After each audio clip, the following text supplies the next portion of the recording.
Good afternoon, everyone. My name is Hannah Moss, and this video is for an assignment I have for my class Leadership Development here at the University of Florida.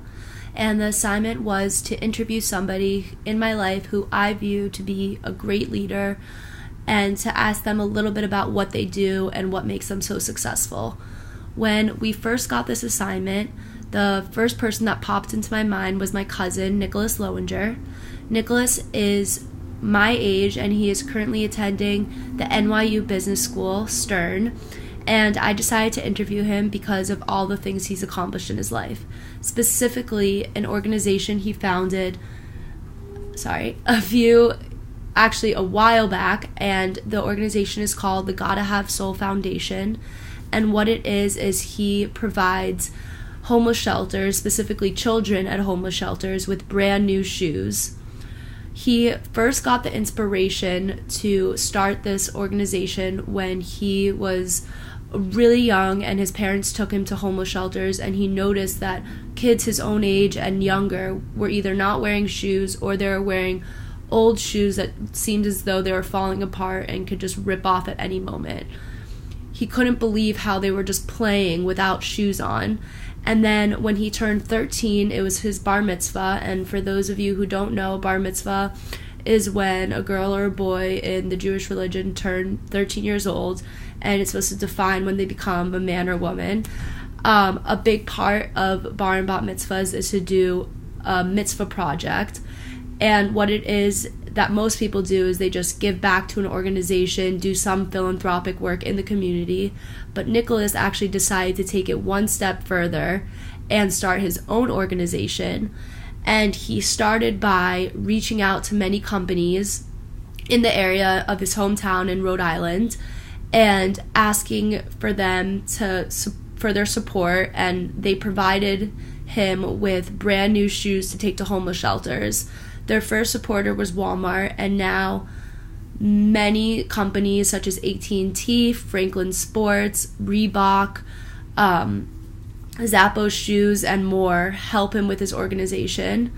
When I first called Nicholas, the first thing I noticed was he was so excited and happy that I was interested in the work he does, and I could tell he was busy. I heard friends in the background. I know he's a really busy college student. He's at a really hard school, has really hard classes, and is his fraternity's treasurer. So I know that a typical day for him is not the easiest, but he immediately stepped out of the room that he was in to talk to me, and we ended up being on the phone for about 20 minutes, maybe 30 minutes, just talking about him, the work he does, and he was just so kind and genuine and patient. And that was the first key thing about a leader that I took, was that he was so in the moment with who he was speaking to and gave me so much respect and so much detail about what he does, and I really appreciated that.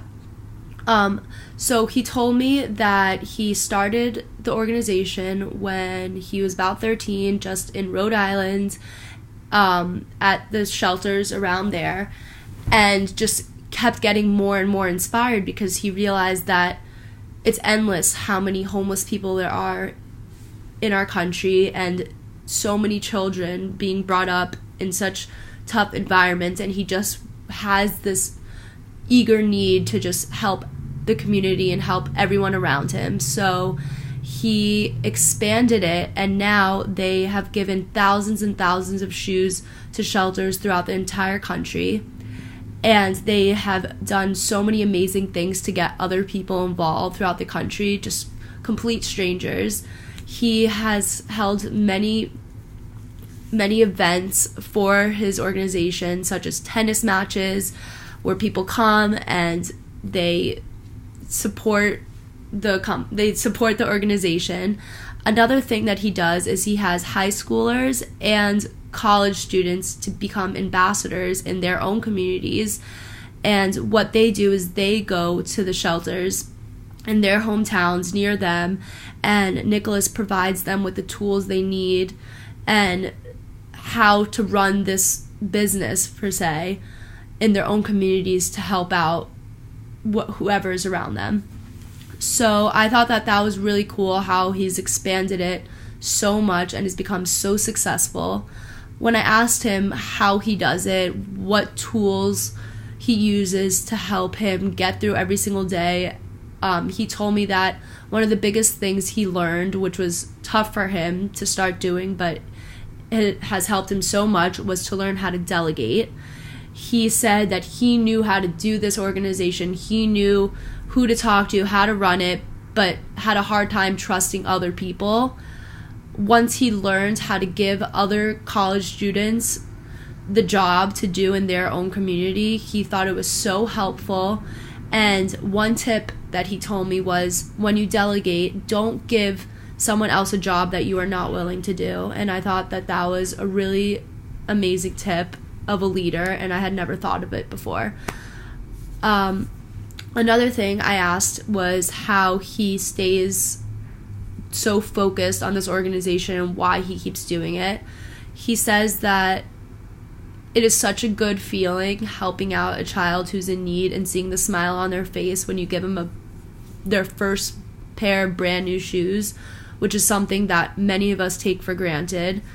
And he just wants to keep that going. He never wants it to end. And there are days where he says that he's so tired from his classes and just wants to relax, but he knows that there are kids out there who need his help, who would love his help, and that's what keeps him going, and that's what keeps him running his website and running his social media platforms. And I follow his social media platform. They are always doing something so amazing. There are always events that are helping out this organization, and I just found the whole entire conversation super inspiring, and I might even want to become a college student ambassador here in Gainesville at the shelter here and do what I can to help out, because the way he made it seem, it is not hard, it's easy to do, it takes a little bit of time and a little bit of love, and you can put so many smiles on children's faces.